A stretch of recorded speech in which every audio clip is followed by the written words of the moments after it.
Welcome back to another episode of CC Rider. I am back. The weather has been changing quite a bit. I want to do a few updates, a few things I want to talk about. It's funny how sometimes before you talk, you can hear what you're going to say before you say it. I don't know if that's pre-planned or destiny.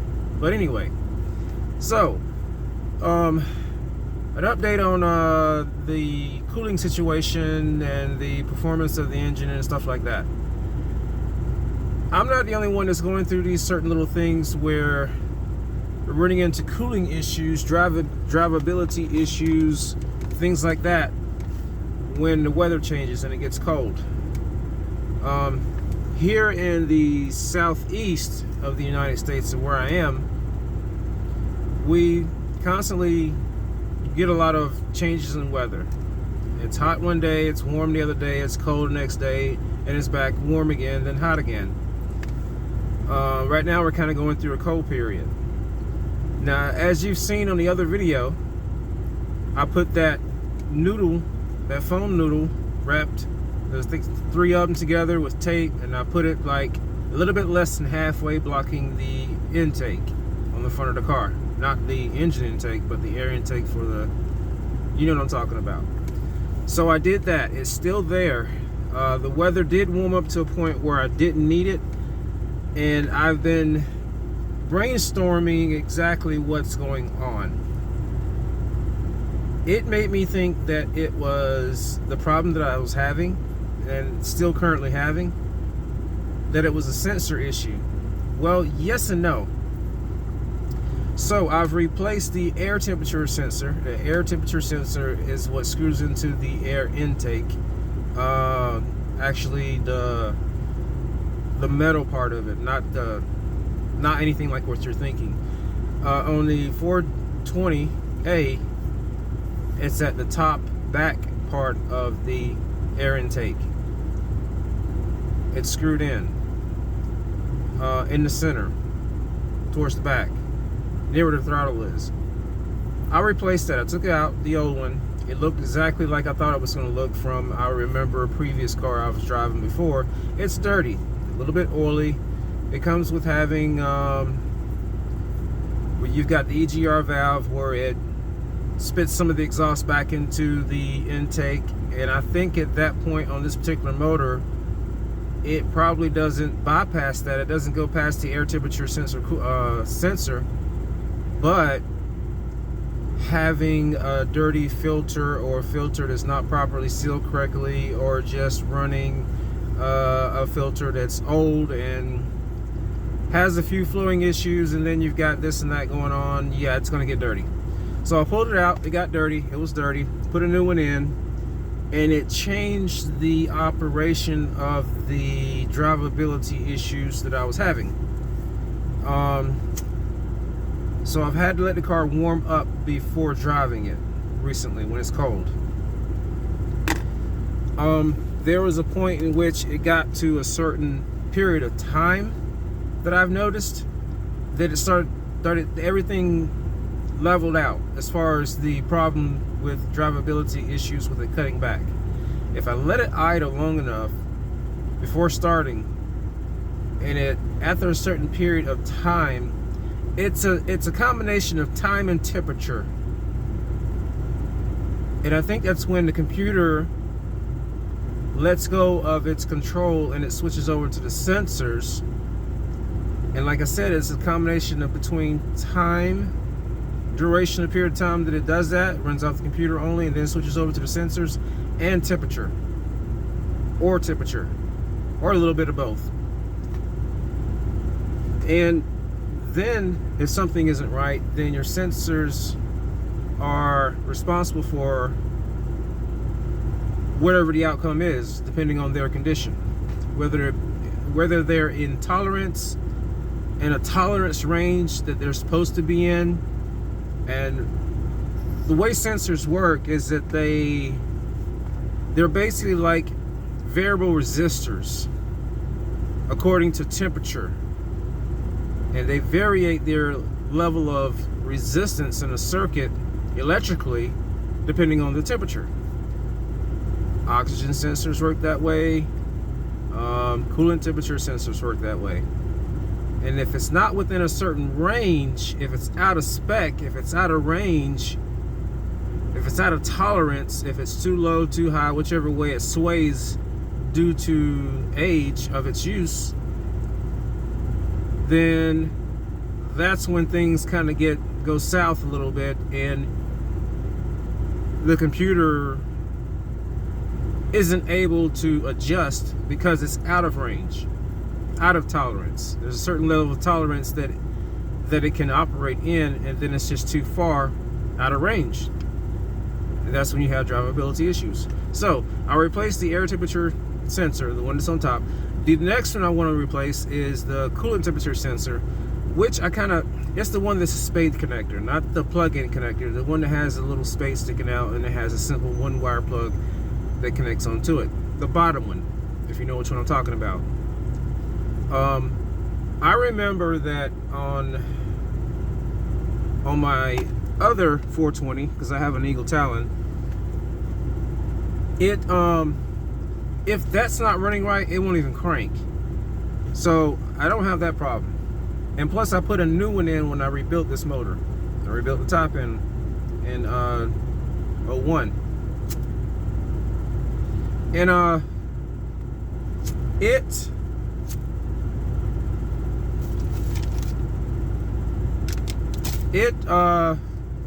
just to show you this cigar, that's all it is. I know it's good. So I was gonna replace that, but I changed my mind. I'm gonna do the one above it. The one above it should be the one that tells the computer what temperature the engine is. The other is supposed to be considered a switch, which ironically, either the fan is not working right now, the motor, or that switch isn't working properly within its tolerance the way it's supposed to be operating to switch the fan on. I've heard other people say the same thing.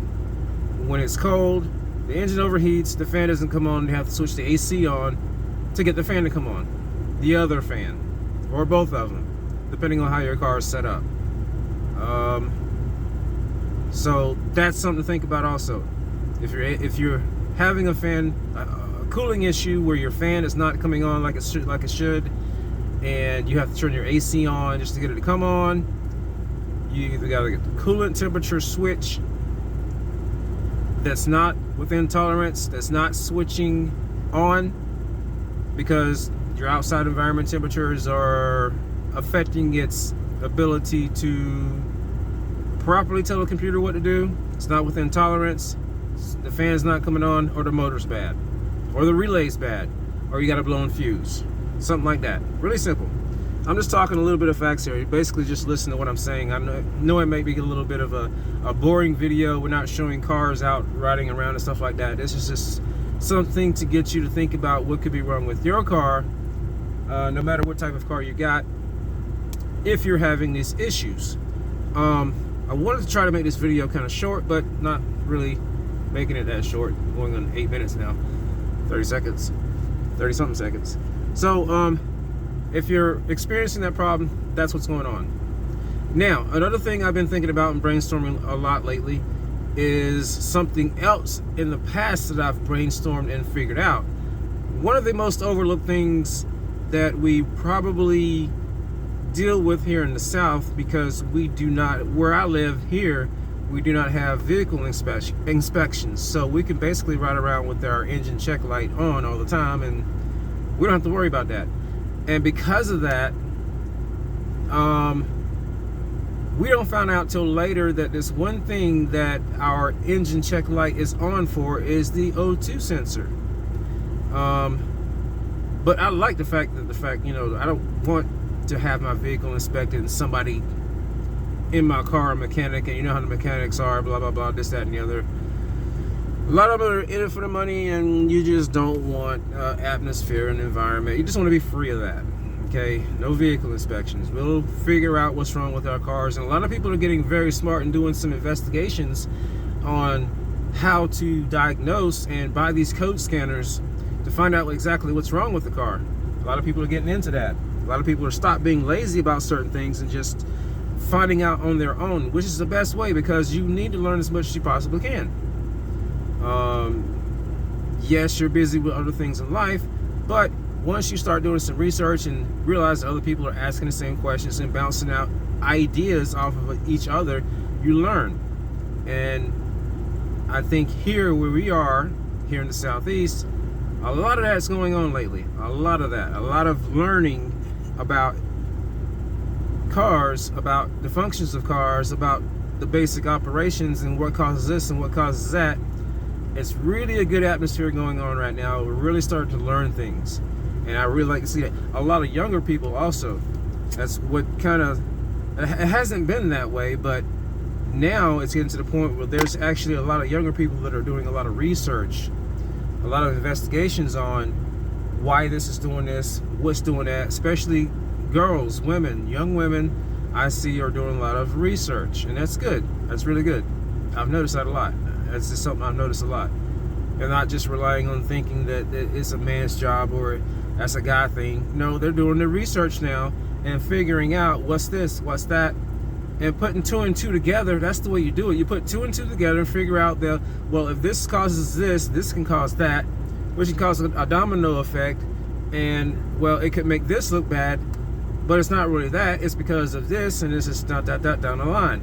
You figure things out that way. And if you don't take care of this problem, it can cause this to look bad or this go bad. Something like that. That's exactly how it is. But anyway, so about the O2 sensor thing. It's good I'm getting back to this. I have to tie it back around to what I'm talking about. The O2 sensor. If it's neglected long enough, you can get by with it if it's a little bit not within tolerance. But there's one particular operation of an O2 sensor that if it goes, if it's non-functional, if it stops working, then you got a problem, especially in cold weather, only in cold weather. Maybe sometimes in the summer at the very beginning of startup, you may have a problem with it, but it goes away shortly after, and then because of that, it will get ignored until it gets cold again in the wintertime, or just as it starts to get cold, and you suddenly have a problem. And you think that it's bad gas, you think that it's a bad filter, you think that it's a bad air filter, you'll think that it's a bad fuel filter, but in reality it could be an O2 sensor, and then you got to figure out which one. A code scan can tell you that. So what I'm talking about, what is it that I'm talking about? I'm talking about an O2 sensor has a heater built inside of it. Yes, a heater. An O2 sensor has to be heated up to a certain temperature. I don't know what temperature, it doesn't really matter, but internally an O2 sensor has a heater inside of it. If that heater becomes non-functional and the O2 sensor is left being just a sensor that senses oxygen, because that's what an O2 sensor does, it senses oxygen in the exhaust to allow the computer to make its adjustments for the correct air-fuel ratio, the mixture of air, the mixture of fuel to your engine, so that it burns properly at different altitudes, at different temperatures, different conditions that you're driving, so that when it's idling, it's allowing the certain amount of air and fuel, whatever variant there has to be, that's been figured out already and pre-programmed into the computer. If it's this cold outside, if it's this dry outside, if it's this wet and humid outside, it knows how to adjust according to these weather conditions. If you're driving up a hill, if you're driving downhill, if you're somewhere down in a valley, or if you're up in the mountains and it's less air, it adds more fuel. If you're down lower elevation near sea level and it's humid, it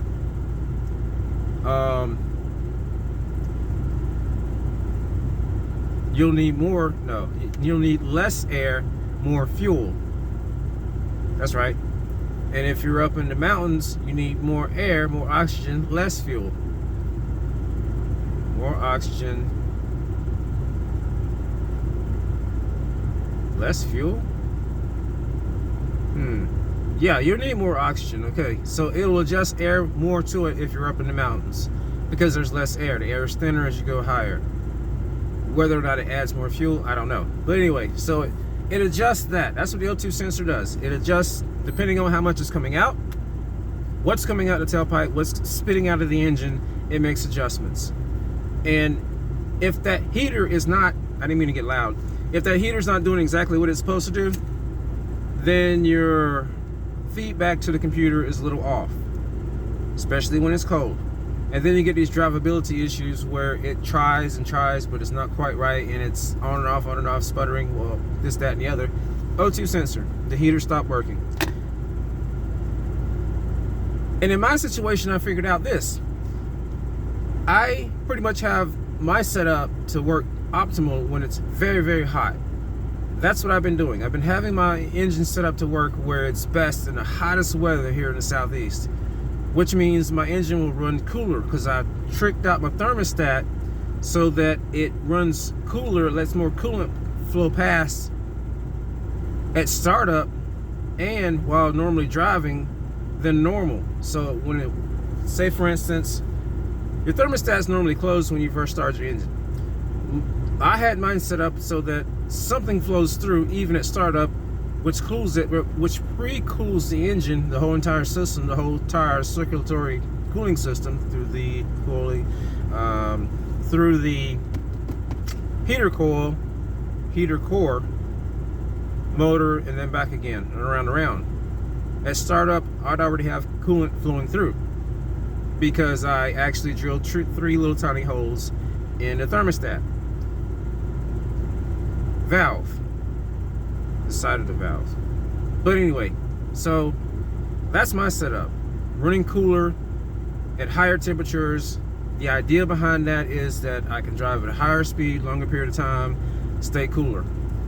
But in the wintertime, what was happening and what has been happening for the last couple of years is that my O2 sensor heater has been working overtime in the winter. That's what I figured out. And it kind of makes me wonder, I immediately start to think, do the police cars with the extra cooling package, do they experience the same problems, or have they worked out a solution to that? Does it have a different type of O2 sensor that's more durable? Does it run longer? Can we use that type of O2 sensor?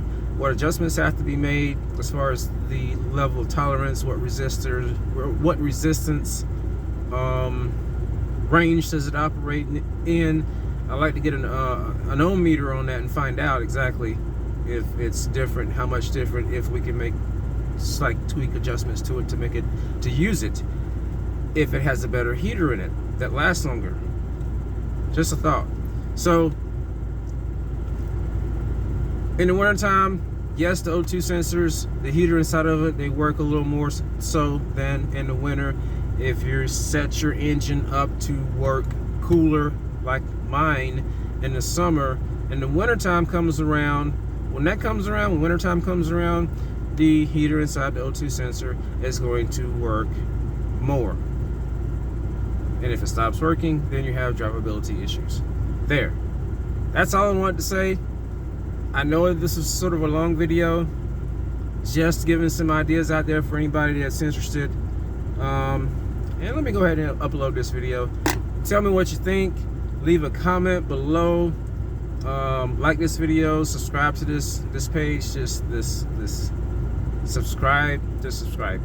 I'm sitting out here in the sun and about to light this cigar and watch another YouTube video, like everybody else is watching videos out there. And thanks for watching. CC Rider. What's up?